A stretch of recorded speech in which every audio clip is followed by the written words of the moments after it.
the endless white silence of interior Alaska, there's a place locals don't talk about much, a patch of frozen wilderness north of Fairbanks, known as Deadman's Ridge. The name alone keeps most people away, but if you ask any old trapper or bush pilot about it, they'll tell you one thing. If you ever see smoke rising from a lone cabin out there, don't go near it. The first disappearance. In the winter of 1998, a hunter named Evan Marsh rented a small log cabin in that area. He was known to be quiet, capable, and tough, the kind of man who could spend weeks alone in the cold. He kept in touch with his brother through a radio check every 2 nights.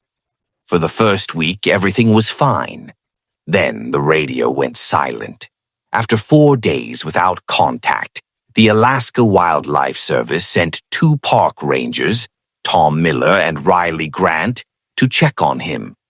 A snowstorm was rolling in, and temperatures had dropped to minus 30 degrees Celsius. It took them nearly 6 hours by snowmobile to reach the coordinates.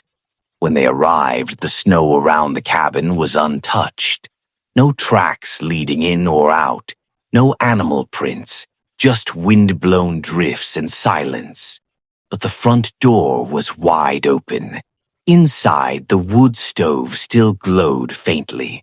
Coffee sat half-finished on the table. Evan's hunting rifle leaned against the wall, and his boots were neatly placed beside the bed. His jacket still hung by the door, but Evan himself was gone.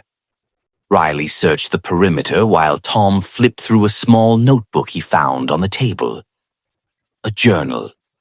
The last entry was dated the night before the radio went silent. It read, "There's been knocking outside every night around 3 a.m.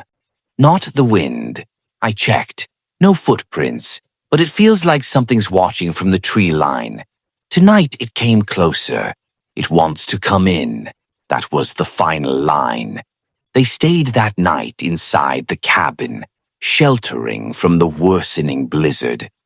Riley swore he heard faint knocking on the walls, though Tom brushed it off as branches or the wind. When the storm cleared, they searched the area for days. No sign of Evan. Not even tracks leading away. It was as if he'd vanished into thin air. Eventually, they had to call it off. The cabin was sealed, and the case went cold. The second disappearance. 3 weeks later, Tom, the senior ranger, returned alone. He told his colleagues he wanted to look again, but privately he'd told Riley something strange. "I can't stop dreaming about that cabin. I keep hearing the knocking. He never came back." A search team went out a week later. They found Tom's snowmobile parked beside the cabin, engine frozen solid. The cabin door was open again. The wood stove burned warm. On the table sat 2 mugs of coffee, both steaming. Inside were Tom's footprints, and a second set that didn't match any boots they could identify. Barefoot impressions, in the snow. But Tom was gone.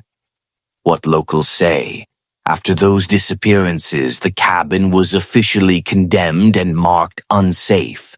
But the locals say it still stands deep in the forest. Bush pilots flying over Deadman's Ridge sometimes report seeing smoke curling up from the snow, a single line of gray in a field of white.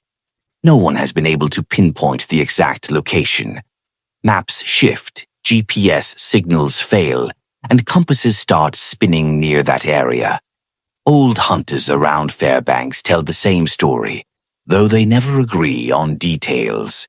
Some say the cabin was built on the ruins of a telegraph station from the early 1900s, where a crew vanished during a long winter storm. Others whisper it's a thin place where the line between the living and the lost wears too thin. But they all agree on one thing. Every now and then, hikers or trappers report strange radio interference near Deadman's Ridge. Their radios pick up static, followed by a faint voice repeating the same phrase, "Let me in." The last recording. In 2021, an amateur explorer named Jamie Lewis posted a short video on a forum for urban explorers. He claimed to have found the Stillhouse after following old survey maps. In the clip, only 47 seconds long, you can see a decaying log cabin surrounded by snowdrifts. The door creaks open. Inside, the camera pans across a frozen table, 2 tin mugs still sitting there, a burnt-out lantern. Then, just before the clip ends, a soft knock echoes from the far wall. 3 slow knocks. The video cuts to black. Jamie's account went silent after that night. His last comment read, "The knocking isn't outside anymore." Epilogue. Today, no official search parties go near Dead Man's Ridge. The coordinates are sealed in old ranger archives, and new recruits are told it's restricted terrain. But on clear winter nights, pilots say you can still see a wisp of smoke rising from somewhere far below. And if you ever travel that deep into Alaska and you hear a gentle knock on your cabin door at 3 a.m., whatever you do, don't let it in.